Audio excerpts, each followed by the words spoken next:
No one believed, but tables turned. The crowd roared as Marcus Williams stood at the podium, accepting the Educator of the Year award. Flashbulbs popped and applause thundered through the auditorium. His hands trembled slightly as he gripped the heavy crystal trophy, a monument to his vindication. 10 years ago, Marcus began, his voice cutting through the applause, I was escorted from Hamilton High School by security guards. My personal belongings were in a cardboard box. Students I had taught for years watched from classroom doorways. My colleagues, people I had considered friends, averted their eyes. The room fell silent. I was accused of something terrible, something I didn't do, and not a single person stood beside me. In the third row, Alina Chen shifted uncomfortably in her seat. She had been assistant principal then. Now, as district superintendent, she had personally selected Marcus for this award, hoping it might begin to make amends. Night isn't about revenge, Marcus continued, his eyes scanning the crowd until they locked with Alina's. It's about something much harder than vengeance. It's about forgiveness. The question hung in the air like a suspended moment. After betrayal so complete, after judgment so swift and merciless, was true forgiveness even possible? And more importantly, was it deserved? 6 months earlier, Alina Chen sat in her office reviewing applications for the district's most prestigious teaching award. 20 years in education had taught her to look beyond glossy resumes and glowing recommendations. She sought teachers who transformed lives, who reached students others had written off. When Marcus Williams' application crossed her desk, the coffee mug slipped from her fingers and shattered on the floor. Marcus Williams, she whispered, touching the name as if to verify its reality. Her assistant, Darius, rushed in at the sound of breaking ceramic. Everything all right, Dr. Chen? Alina nodded mechanically. Yes, just startled. After Darius left, she locked her office door and pulled up the district database. Marcus Williams was now principal at Westridge Academy, a once failing school he had transformed into one of the state's top performers. His students, many from the district's poorest neighborhoods, were achieving unprecedented success. Her computer screen blurred as tears filled her eyes. 10 years ago, she had been part of the unanimous decision to terminate Marcus immediately without investigation, without due process. The accusation from Jessica Miller, a troubled but charismatic student, had been too serious, the potential scandal too damaging. The school board wanted him gone, and Alina had complied. 6 months later, Jessica had recanted her story entirely. By then, Marcus had disappeared, his reputation in tatters. Alina had tried to find him to make it right. But Marcus had vanished, leaving no forwarding address. The guilt had followed her through promotions and accolades, a shadow on every achievement. Now here he was not broken, but thriving, doing exactly what he had always been meant to do, just somewhere else. The realization struck her with physical force. Her failure had not destroyed him, but it had cost their district years of his brilliance. And how many students had suffered because of their rush to judgment. Alina closed the application file and slipped it into her bag. She would visit Westridge Academy tomorrow. She needed to see for herself the man Marcus had become. Westridge Academy had once been a crumbling fortress of failed education, a place where students were warehoused rather than taught, where teachers lasted months, not years. Now vibrant murals covered the once graffitied walls. Gardens sprouted where weeds had grown. Even the air felt different, charged with purpose. Can I help you? A young woman approached, clipboard in hand. I'm Alina Chen, district superintendent. She extended her hand. I was hoping to observe some classes today. The woman's expression remained professionally neutral, but something flickered in her eyes. Of course, I'm Zoe Dempsey, vice principal. We weren't expecting you, but you're always welcome. I prefer unannounced visits, Alina said. Gets me the clearest picture. Zoe nodded. Principal Williams is in a student intervention meeting, but I'd be happy to show you around. Alina followed Zoe through bright hallways where student work lined the walls. Not just the perfect essays and flawless art projects, but work that showed process, struggle, improvement. Classes were engaged, teachers animated. Students, teenagers who elsewhere might be slumped in defeated boredom, leaned forward in their seats, hands raised. This is remarkable, Alina murmured as they paused outside a physics class where students were building something with intense concentration. That's our engineering pathway, Zoe explained. They're designing solar-powered water filters for communities without clean drinking water. And this transformation happened under Principal Williams? Alina asked, though she already knew the answer. Zoe's expression softened with admiration. Marcus Principal Williams arrived 5 years ago when no one else would take this job. We were on the verge of state takeover, test scores in the bottom 5%, violence daily. She gestured around them. Now we have a waiting list. Our graduates go to college, many with scholarships. Alina swallowed hard. What's his secret? No secret, just unwavering belief in every student's potential, regardless of their background or past mistakes. Zoe's eyes narrowed slightly. And second chances, he's big on those. Before Alina could respond, a deep voice called from behind them. Superintendent Chen, this is a surprise. Alina turned and found herself face to face with Marcus Williams. The decade had added silver at his temples and lines around his eyes, but his posture remained straight, his gaze direct and unflinching. He wore a charcoal suit with a blue tie covered in tiny stars, the same one he'd worn to faculty meetings at Hamilton High, she realized with a jolt. Principal Williams, she managed, extending her hand. He hesitated almost imperceptibly before taking it. His hand was warm, his grip firm but not aggressive. What brings you to Westridge? Annual evaluations, she lied, then immediately regretted it. Actually, that's not true. I saw your application for Educator of the Year. Something flickered in his eyes, wariness, perhaps, or disbelief. And you decided to see if I'd exaggerated my accomplishments. No, Alina said quietly. I needed to see you to see that you're... She struggled for the right word. Still teaching, Marcus supplied. Despite everything, Zoe glanced between them, sensing undercurrents she didn't understand. I should check on that senior project, she murmured, slipping away tactfully. When she was gone, Alina forced herself to meet Marcus's eyes. I'm sorry, she said. What I did was unforgivable. Marcus studied her for a long moment. The hallway bustled around them, students and teachers moving between classes, but they stood in a bubble of tense silence. Walk with me, he finally said. They moved through the school as Marcus greeted students by name, asking about specific classes, family members, college applications. Many students embraced him without hesitation, something Alina had rarely seen in her 4 decades in education. You've created something extraordinary here, she said as they reached his office. They created it, Marcus corrected, gesturing toward the hallway full of students. I just removed the barriers. His office was modest but warmly furnished, bookshelves filled with educational texts and classic literature, walls covered with student artwork and thank you cards. A large whiteboard displayed complex flowcharts connecting student needs with community resources. Please sit, Marcus offered, indicating a small conference table rather than the power dynamic of his desk. Alina sank into a chair, suddenly exhausted by the weight of a decade of guilt. I looked for you, she said. After Jessica recanted, we all did. Did you? Marcus's voice remained neutral, but his eyes were skeptical. How hard? Alina flinched. Not hard enough, she admitted. We sent letters to your last known address, made some calls, while simultaneously fighting my wrongful termination lawsuit and blacklisting me from every district in the state, Marcus added. It wasn't spoken with bitterness, just as a simple fact. The board made those decisions, Alina said, then immediately shook her head. No, I won't deflect responsibility. I was in those meetings. I could have fought harder. Marcus leaned back in his chair. Why didn't you? It was the question that had haunted her for years. Fear, she finally said. Career preservation, the path of least resistance. Easier to sacrifice one teacher than risk the reputation of the school, Marcus nodded. I understand the calculation. I just never expected to be the collateral damage. Alina fought back tears. I've carried this for 10 years, Marcus, the knowledge that I failed you completely. And now you found me successful, so you can finally let go of your guilt. His voice remained gentle, but the question cut deep. No, Alina whispered. I don't deserve that peace. I just wanted you to know that I recognize the magnitude of our mistake and that I'm profoundly sorry. Marcus was silent for a long moment. When he spoke, his voice was thoughtful. I spent years angry, Alina, furious at the injustice, the abandonment by colleagues I thought were friends, the eagerness with which everyone accepted my guilt. He stood and walked to the window overlooking the school courtyard where students gathered in the afternoon sunlight. But anger is corrosive. It was consuming me from the inside out.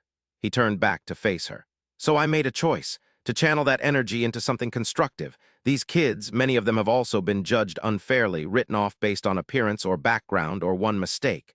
Alina nodded, understanding blooming. You built this place from your wound. I built it from my healing, Marcus corrected. There's a difference. The intercom buzzed. Principal Williams, came Zoe's voice, your 3 o'clock student panel is assembled. Thank you, Zoe, I'll be right there. He turned back to Alina. I have to go. Student leadership meets weekly to address school issues. Alina stood. Of course, thank you for seeing me. At the door, Marcus paused. Why did you really come here today, Alina? She took a deep breath. Your application. For Educator of the Year, I wanted to tell you that you have my full support. A complex series of emotions crossed Marcus's face: surprise, suspicion, cautious hope. "Why would you support me?" "Because you deserve it," Alina said simply. "More than anyone I know." The next several weeks brought Alina back to Westridge Academy repeatedly. Each visit revealed new dimensions of the educational miracle Marcus had engineered. Test scores told one story, but the transformation went deeper, to school culture, community engagement, teacher retention. "He sees people," explained Tamika Johnson, a veteran teacher who had followed Marcus from his previous school. "Not just who they are, but who they could become." Alina interviewed students whose lives had been changed by Marcus's intervention. Jamal, once on the verge of expulsion for fighting, now headed to MIT on full scholarship. Sophia, a former dropout, now teaching art classes to middle schoolers after school. Miguel, whose family faced deportation until Marcus connected them with legal services, now student body president. "He stood up for me when nobody else would," Miguel told her, eyes fierce with loyalty.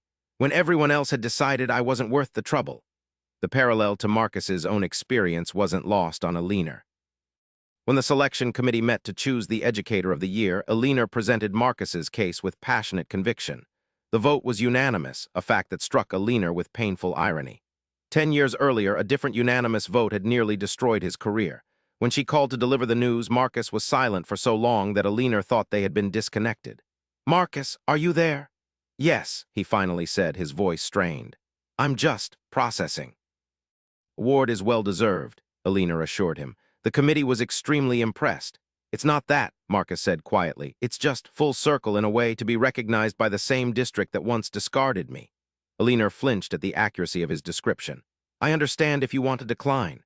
"No," Marcus said after another pause. "I'll accept, not for myself, but for my students. They need to see that perseverance matters. That recognition can come even if delayed." "There's one more thing," Alina said, her heart racing. "The board would like to issue a formal apology at the ceremony for the wrongful termination, the failure to investigate properly, all of it." This time the silence stretched even longer. "Marcus, a public apology won't change what happened," he finally said. "I know nothing can, but shouldn't the truth be acknowledged finally and publicly?" "I'll think about it," was all he said before ending the call. The weeks leading up to the award ceremony were tense. Marcus agreed to accept the award but remained non-committal about the public apology. Alina understood his hesitation. Such a moment would force him to publicly revisit the most painful chapter of his professional life. Meanwhile, Alina faced her own challenge. Jessica Miller had returned to town. Jessica was 30 now, no longer the troubled teenager who had falsely accused Marcus of inappropriate conduct. She had reached out to Alina through email, having seen the announcement about Marcus's award in the local paper. They met at a quiet cafe on the edge of town. Jessica looked nothing like the defiant girl Alina remembered. Her face was makeup-free, her clothes simple. Only her eyes were the same intense, direct, haunted. "I saw about Mr. Williams," Jessica said after they had ordered coffee. "I'm glad. He was always a good teacher." Alina studied her carefully. "Why did you want to meet Jessica?"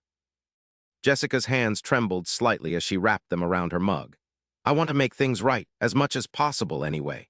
"It's been 10 years," Alina said gently, "and I've spent every one of them knowing what I did." Jessica's voice was steady despite her trembling hands.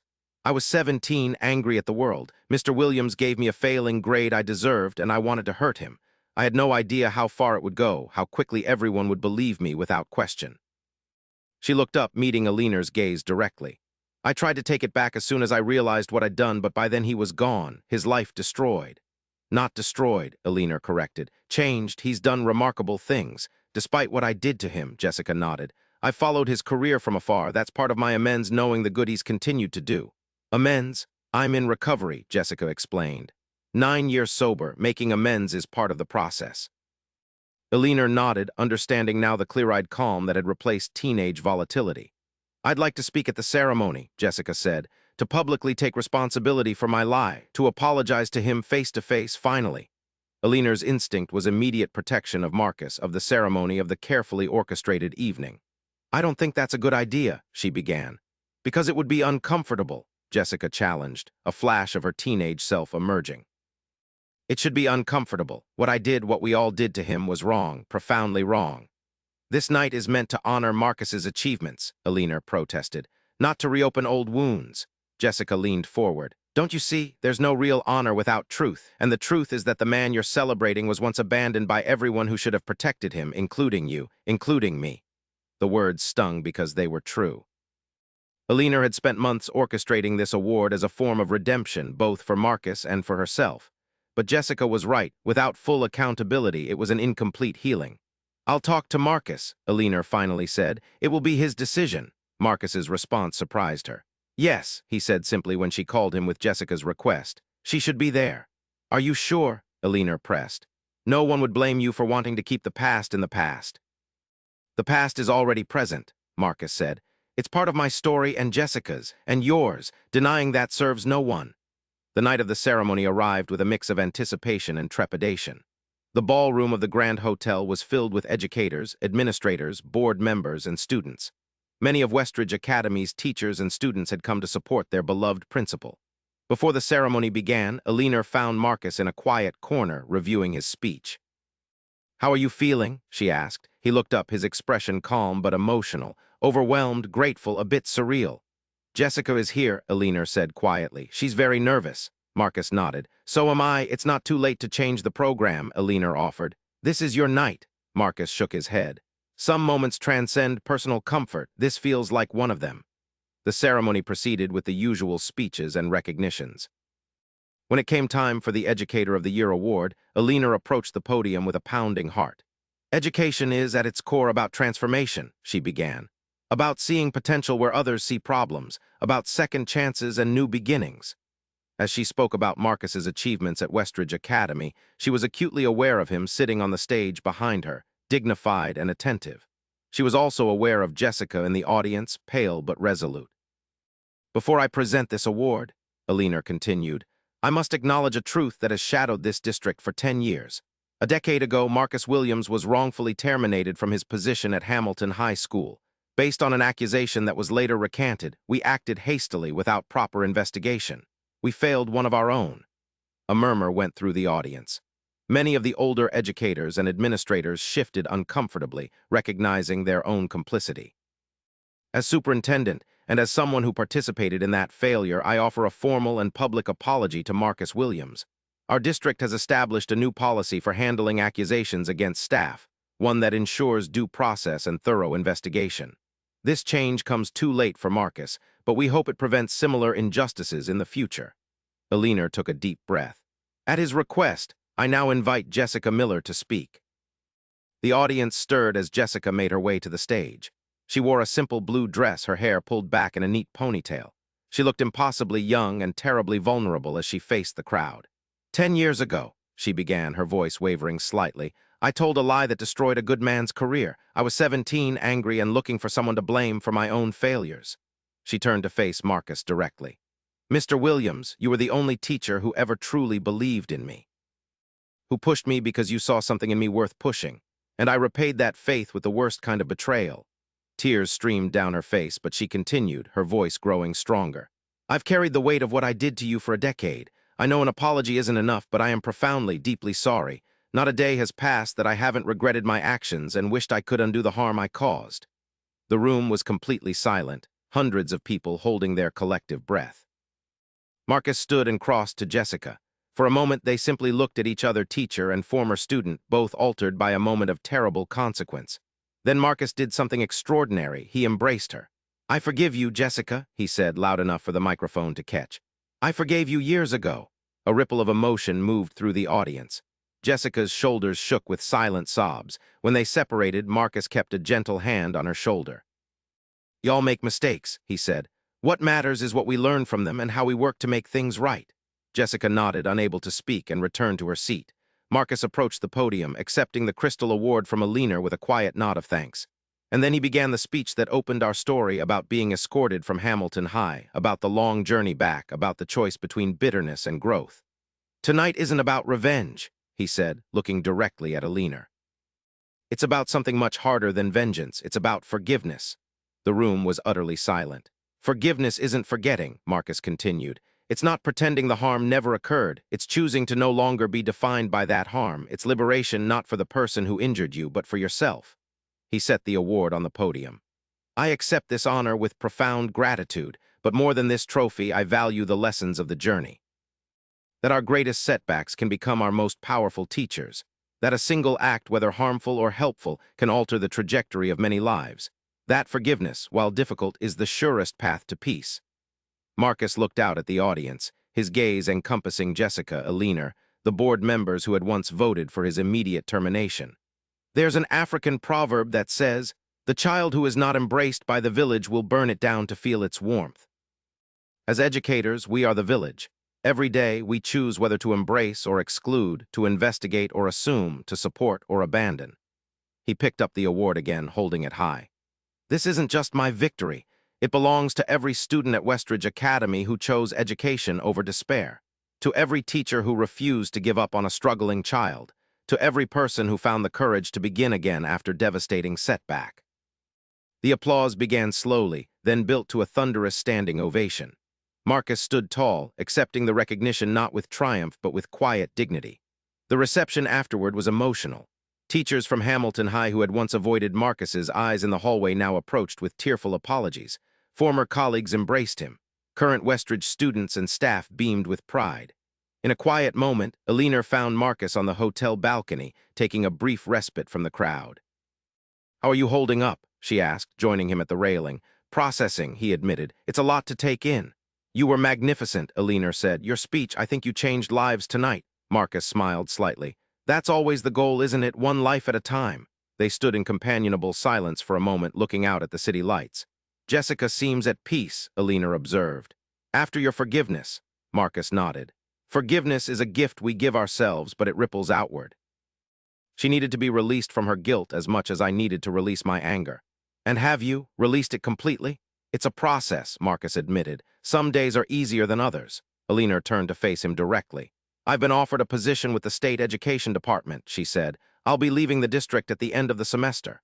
"Congratulations," Marcus said sincerely. "You'll do great things there. Before I go, I'd like to recommend you as my replacement." "As superintendent?" Marcus stared at her in genuine shock. "What? You have the vision, the experience, the respect of teachers and community alike. You've already proven you can transform a failing school. Imagine what you could do for an entire district." "The same district that once fired me without investigation," Marcus said, his voice carefully neutral. "Poetic justice, perhaps," Alina suggested with a small smile. "Or simply the right person for the job." Marcus looked back out at the city, considering. "I'd need to think about it. Westridge is home now." "Of course," Alina said, "but promise me you'll consider it seriously." Inside, the celebration continued. Someone tapped on a glass, calling for attention. "We should go back in," Marcus said. As they turned to rejoin the party, Alina touched his arm lightly. "For what it's worth, Marcus, I believe you would be extraordinary. You understand something fundamental that many administrators forget." "What's that?" "That education isn't about policies or test scores or funding, though all those matter. At its heart, it's about belief, about seeing possibility where others see only problems." Marcus smiled, a full, genuine smile that reached his eyes. "No one believed in me when it mattered most," he said. "But tables turn. Now I get to be the one who believes first in students, in teachers, in the power of second chances." "And sometimes," Alina added, "life offers third chances too." Together they walked back into the light and warmth of the celebration. Two educators forever changed by failure, still learning, still growing, still believing in the possibility of redemption. If you enjoyed this story, please subscribe to At Precipitories for more tales of moral courage, personal transformation, and the power of belief. Share in the comments. When has forgiveness changed your life? Have you ever had to choose between bitterness and growth after a betrayal? Remember, as Marcus said, forgiveness isn't forgetting, it's choosing to no longer be defined by harm. Let's continue this important conversation below.